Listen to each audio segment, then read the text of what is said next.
Salve, nobres e nobrezas, aqui quem fala é Maicon José, trazendo mais livros para o seu dia, e hoje daremos seguimento na leitura do livro A Conquista da Felicidade, do filósofo inglês Bertrand Russell. Capítulo 6. Inveja. Depois da preocupação, uma das causas mais poderosas da infelicidade é provavelmente a inveja. Quanto a mim, diria que a inveja é uma das paixões humanas mais universais e mais arraigadas. É bastante notável nas crianças que ainda não completaram seu primeiro ano de vida, e todo educador deve tratá-la com muito respeito e cuidado. A mais leve aparência de que estamos favorecendo uma criança em detrimento de outra é rapidamente percebida e causa ressentimento. Todo aquele que cuida de crianças deve observar uma justiça distributiva absoluta, rígida e invariável. Mas as crianças são apenas um pouco mais claras que os adultos em suas manifestações de inveja e de ciúme, que é uma forma especial de inveja. A emoção tem tanta força nos adultos quanto nas crianças. Um bom exemplo são as criadas. Lembro-me de que uma das nossas, que era casada, ficou grávida e logo lhe dissemos que durante esse tempo não carregasse peso. O resultado instantâneo foi que todas as outras adotaram a mesma atitude e todo o trabalho desse tipo passou a ser feito por nós mesmos. A inveja é a base da democracia. Heráclito afirma que todos os habitantes de Éfeso deveriam ser enforcados por haverem dito: ninguém será o primeiro entre nós. O movimento democrático nas cidades-estado gregas inspirou-se com certeza nesta paixão, e o mesmo pode ser dito quanto à democracia moderna. É verdade que existe uma teoria idealista segundo a qual a democracia é a melhor forma de governo. Eu mesmo acredito que esta teoria seja certa. No entanto, não existe nenhum aspecto da prática política no qual as teorias idealistas tenham força suficiente para provocar grandes mudanças. Quando são produzidas grandes mudanças, as teorias que as justificam aparentam sempre uma máscara de paixão, e a paixão que deu impulso às teorias democráticas foi sem dúvida a paixão da inveja.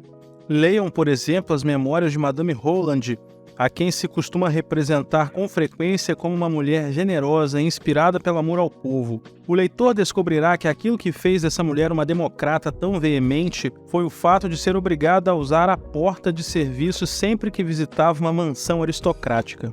Entre as mulheres respeitáveis normais, a inveja desempenha um papel extraordinariamente importante. Imagine-se o leitor sentado numa composição do metrô em cujo carro entra uma mulher bem vestida. Repare como as outras mulheres olham para ela. Verá que todas elas, possivelmente com exceção apenas das que também se acham bem vestidas, lançam-lhe olhares malévolos procurando tirar conclusões eivadas de menosprezo. O gosto pelo escândalo é uma manifestação dessa malevolência geral. Qualquer boato acerca de qualquer outra mulher é acatado rapidamente, mesmo sem provas convincentes. A elevada moralidade cumpre o mesmo propósito.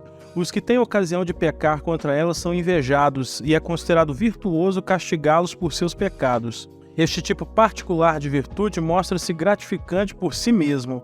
Mas entre os homens não ocorre diferentemente, com o único pormenor de que as mulheres consideram todas as outras como concorrentes, enquanto os homens em geral só experimentam tal sentimento por aqueles da mesma profissão.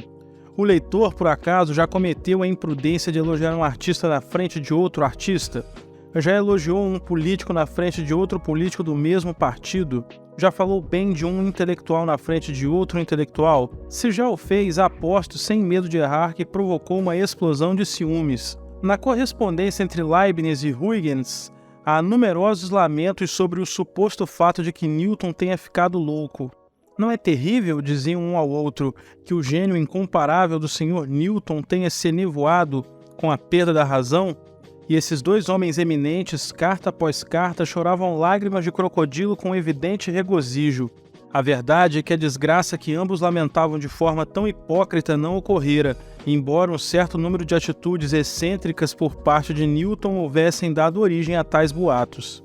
Entre todas as características da condição humana normal, a inveja é a mais lamentável. O invejoso não só deseja causar dano, mas também não hesita em causá-lo, desde que anteveja a possibilidade de sair impune. Mas a inveja torna-o infeliz.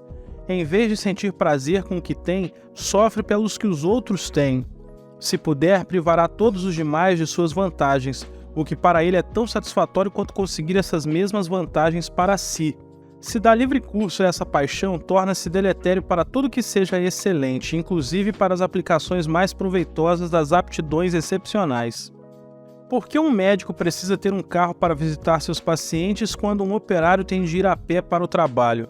Por que um pesquisador científico trabalha num gabinete com aquecimento enquanto outros ficam à mercê da inclemência dos elementos? Por que um homem que possui um talento raro, de grande importância para o mundo, não precisa cuidar das tarefas domésticas mais extenuantes? A inveja não encontra resposta para tais perguntas, mas felizmente existe na condição humana uma paixão que compensa isso: a admiração. Quem quiser aumentar a felicidade humana deve buscar aumentar a admiração e reduzir a inveja. Existe algum remédio para a inveja?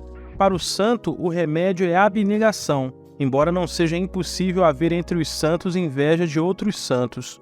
Duvido muito que São Simeão, o estilita, houvesse ficado verdadeiramente alegre ao tomar conhecimento de que havia outro santo que permanecera por mais tempo sobre uma coluna ainda mais delgada. Porém, deixando os santos em paz, o único remédio contra a inveja no caso de homens e mulheres normais é a felicidade.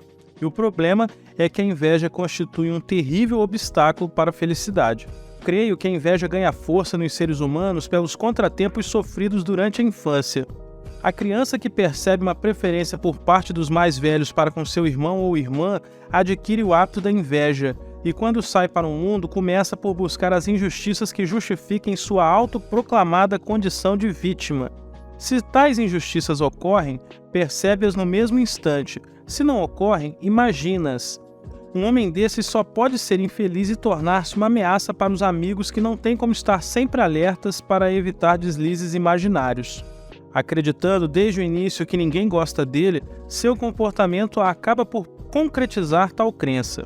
Outro contratempo da infância que acarreta o mesmo resultado é ter pais sem espírito paternal. Ainda que não haja irmãos injustamente favorecidos, a criança pode perceber que seus coleguinhas são mais queridos pelos pais deles do que ela própria pelos seus. Isso a levará a odiar as outras crianças e seus próprios pais. E quando ela crescer, se verá como Ismael. Há certos tipos de felicidade a que todos têm direito por nascimento, e aqueles que se veem privados disso tornam-se mais tarde ressentidos e amargurados. Mas o invejoso pode dizer: de que me adianta saber que o remédio da inveja é a felicidade? Eu não posso ser feliz enquanto continuar sentindo inveja, e vocês vêm me dizer que não posso deixar de ser invejoso enquanto não for feliz. Contudo, a vida real nunca é tão lógica assim. O simples fato de termos consciência das causas dos sentimentos de inveja já representa um passo gigantesco para a nossa cura. O hábito de pensarmos fazendo comparações é fatal. Quando nos acontece algo agradável, é preciso desfrutá-lo plenamente, sem perder tempo, pensando que isso não é tão agradável como alguma outra coisa que esteja ocorrendo com outra pessoa. Sim, está fazendo um dia lindo, dirá o invejoso. É primavera, os pássaros cantam, as flores se abrem. Mas tenho ouvido dizer que a primavera na Sicília é 1000 vezes mais bonita, que os pássaros cantam melhor nos arvoredos do Helicão e que as rosas de Saron são muito mais viçosas que as de meu jardim. Basta pensar dessa maneira para que então o sol perca o encanto, o gorjeio dos pássaros se transforme numa confusão sem graça de sons e já não vale a pena contemplar as flores. E é assim que o invejoso trata todas as outras alegrias da vida. Sim, a mulher de meu coração é encantadora, dirá para consigo. Eu a amo e ela me ama. Mas como deve ter sido excepcionalmente bela a rainha de Sabá? Ah, se eu tivesse tido as oportunidades que teve Salomão. Todas essas comparações são absurdas e tolas. Dá no mesmo que a causa de nosso descontentamento seja a rainha de Sabá ou o nosso vizinho de porta. Para o sábio, o que temos não deixa de ser agradável porque outros têm outras coisas mais. Na realidade, a inveja é um vício em parte moral e em parte intelectual, que consiste em nunca ver as coisas como elas são, sem compará-las com outras. Vamos supor que eu ganho um salário suficiente para as minhas necessidades. Deveria estar satisfeito, mas de repente fico sabendo que outra pessoa, que não é melhor do que eu em nenhum aspecto, ganha o dobro. E no mesmo instante, se tenho inclinação para a inveja, a satisfação que deveria causar-me aquilo que possuo se esvai e começo a ser devorado por uma sensação de injustiça. O remédio adequado para isso é a disciplina mental, o hábito de não remoer pensamentos inúteis. Afinal, o que pode ser mais invejável do que a felicidade? E, se posso curar-me da inveja, posso igualmente alcançar a felicidade e tornar-me objeto de inveja. Aposto que o homem que ganha o dobro do meu salário sofre, por sua vez, ao pensar que um terceiro recebe o dobro do que ele ganha, e assim sucessivamente. Se aquilo que o leitor deseja é a glória, tem tudo para invejar Napoleão, mas Napoleão invejava César, este invejava Alexandre, o qual com toda certeza invejava Hércules, que nunca existiu. Logo, não é possível livrar-se da inveja apenas por meio do êxito, porque sempre haverá na história ou na lenda alguém com um ainda maior. Podemos nos libertar da inveja desfrutando os prazeres que vêm a nosso encontro, fazendo o que precisa ser feito, evitando comparações com aqueles que acreditamos muitas vezes de forma inteiramente equivocada terem melhor sorte do que nós. A modéstia desnecessária tem muito a ver com a inveja. Costumamos considerar a modéstia como uma virtude, mas, em minha opinião, em suas formas mais extremas, a modéstia não é uma virtude. As pessoas modestas precisam de muita segurança e, em geral, não ousam enfrentar tarefas para as quais se acham perfeitamente preparadas. O modesto se sente eclipsado pelas pessoas de sua convivência, portanto, é especialmente propenso à inveja e, por causa dela, à infelicidade e à má vontade. Quanto a mim, acredito que não há mal algum na educação de uma criança com vistas a fazer dela um tipo extraordinário. Não creio que um pavão inveje a cauda do outro, porque todo pavão está convencido de que sua cauda é a mais bonita do mundo. A consequência é que os pavões são aves pacíficas. Imagine o leitor como seria terrível a vida de um pavão se lhe ensinassem que é ruim ter uma boa opinião de si próprio. Toda vez que visse outro pavão exibindo sua cauda, diria: não devo pensar que minha cauda é mais bonita do que essa, pois seria um pecado de presunção, mas como eu gostaria que fosse. E concluiria: esse odioso pavão está convencido de que é magnífico. E se lhe arrancasse algumas plumas? Assim eu já não teria que ficar preocupado me comparando com ele. E poderia até pegar o outro numa armadilha para mostrar que se tratava de um mau pavão que não sabia comportar-se como um pavão e denunciá-lo às autoridades.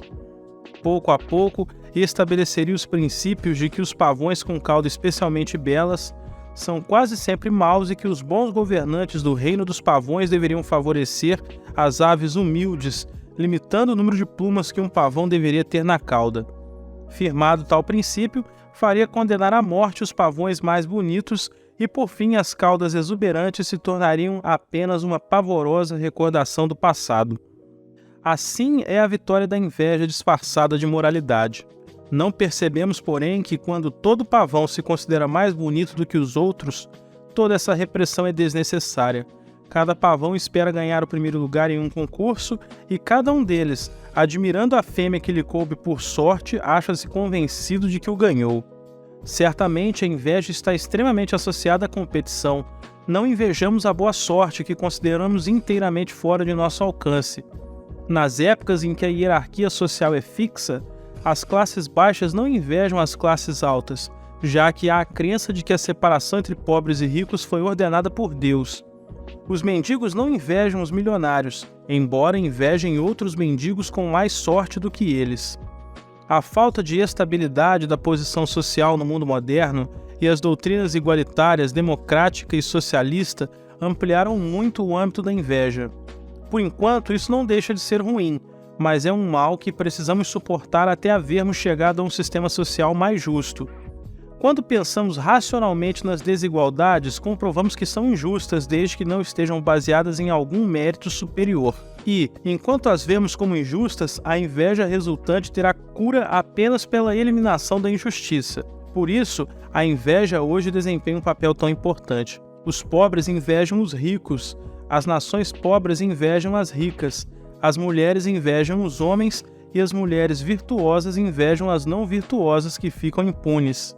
Embora seja verdade que a inveja é a principal força promotora da justiça entre as diferentes classes, nações e sexos, também é verdade que o tipo de justiça que podemos esperar como consequência da inveja será com toda certeza do pior tipo possível, uma justiça empenhada em reduzir os prazeres dos bem-sucedidos e não em aumentar os prazeres dos desfavorecidos.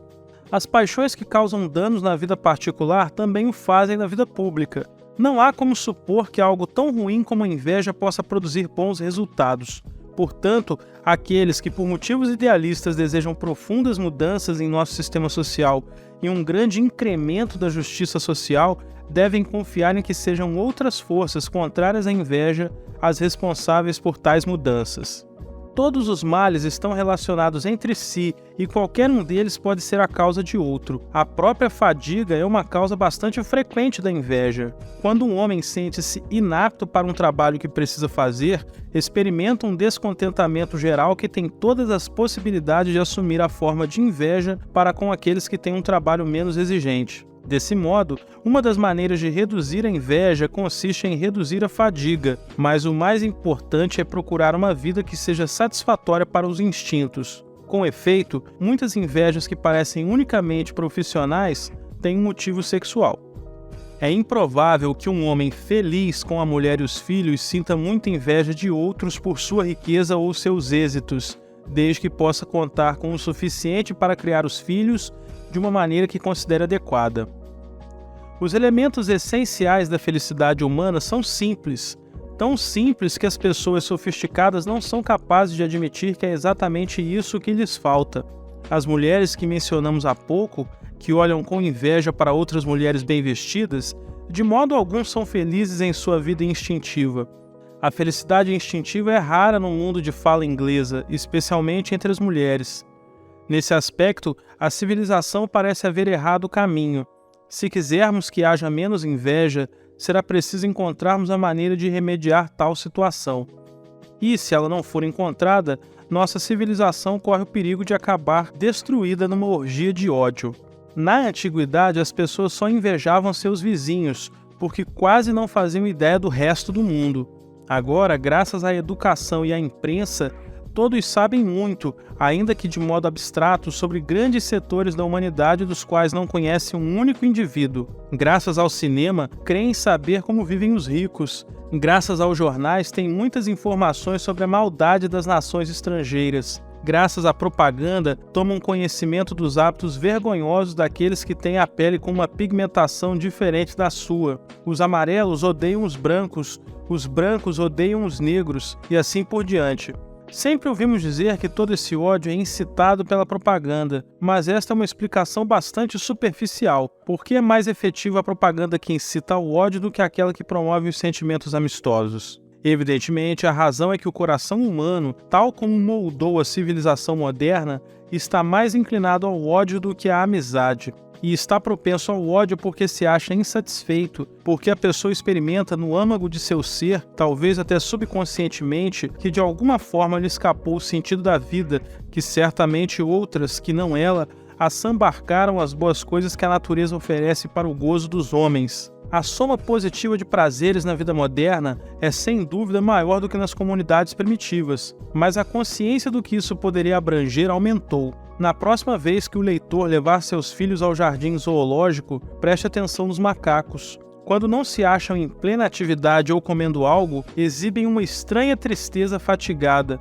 Quase poderíamos pensar que gostariam de virar homens, mas que não conhecem o processo secreto para tal. No curso da evolução, erraram o caminho. Seus primos continuaram avançando, enquanto eles ficavam para trás. Na alma do homem civilizado parece haver penetrado parte dessas mesmas tensão e angústia. Sabe que existe algo melhor para ele, que está quase a seu alcance, mas não sabe onde buscá-lo nem como encontrá-lo. Desesperado, lança-se furioso contra o próximo que se acha igualmente perdido e igualmente infeliz. Chegamos a uma quadra da evolução que não é a fase final. Teremos de atravessá-la rapidamente ou quase todos perecerão pelo caminho e os restantes ficarão perdidos num cipoal de dúvidas e medos.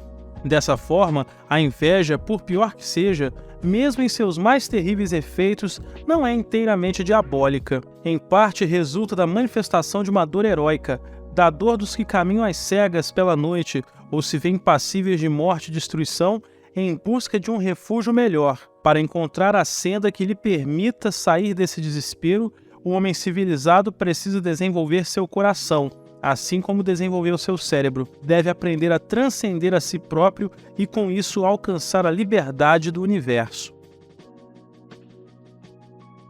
Então, esse foi o nosso vídeo de hoje. E aí, gostou do conteúdo? Eu espero que tenha sido proveitoso para você. E se te ajudou de alguma maneira ou você simplesmente achou interessante, por favor não deixe de dar o like no vídeo, se inscrever no canal e ativar o sino das notificações. Isso me ajuda muito a continuar trazendo material aqui para a plataforma. Na descrição desse vídeo tem também os contatos para você que quiser solicitar meus serviços ou fazer uma doação para ajudar a melhorar a estrutura do canal. E por fim, qualquer dúvida, sugestão ou comentário será muito bem-vindo. Grande abraço e nos vemos no próximo capítulo.